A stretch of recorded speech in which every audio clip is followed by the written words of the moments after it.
les passes. Alors, on peut être aussi bon dribbleur qu'on veut. Le ballon se déplace toujours plus vite sur le terrain en passe qu'en dribble. On peut jouer au basket sans dribble, on ne peut pas jouer au basket sans passe. Donc, la rotation du ballon est importante. Pourquoi? Parce que ça permet de chercher une solution pour marquer le meilleur panier facile, pour marquer un panier déjà, mais ça permet aussi de faire que l'adversaire doive défendre et se fatigue en défense. On a souvent tendance à vouloir attaquer rapidement le panier, ça peut avoir des avantages, mais ça a aussi l'inconvénient que l'adversaire défend peu. Et en général c'est fatigant en défense, et quand on se fatigue en défense, on est moins efficace en attaque.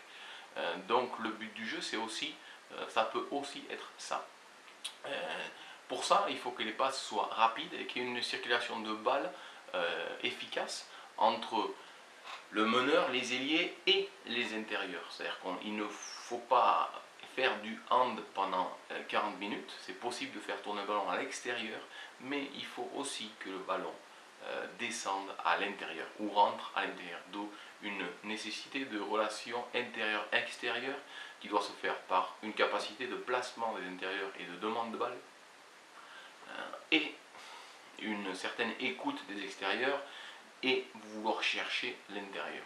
Ensuite, on aura des relations intérieures-intérieures qui seront propices à trouver des solutions au niveau du panier, mais qui peuvent aussi rentrer dans la rotation de la balle. En général, la balle tourne à l'extérieur et fait des relations extérieur-intérieur, extérieur-intérieur avec des retours, ne pas oublier de renverser, et les passes à l'intérieur trouvent un shooter ou une position de tir, et en général il y a 2-3 passes à l'intérieur, mais c'est surtout dans ce sens-là que ça marche. Il y a une autre passe qui est la passe de contre-attaque. Oui, il faut apprendre à les faire, des passes de quarterback, on peut dire, assez longues, qui arrivent dans la course. Bon, en général, les passes à l'école, ça se fait à 2 mains, à hauteur de poitrine. Il faut faire beaucoup de passes pour apprendre à les faire rapidement, avoir une rapidité de main. On peut aussi les faire à une main, des passes à terre.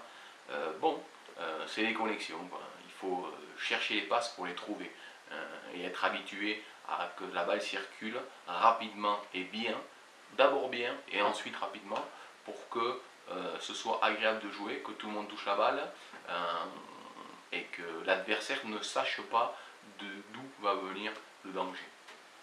Donc faites circuler la balle, les gars.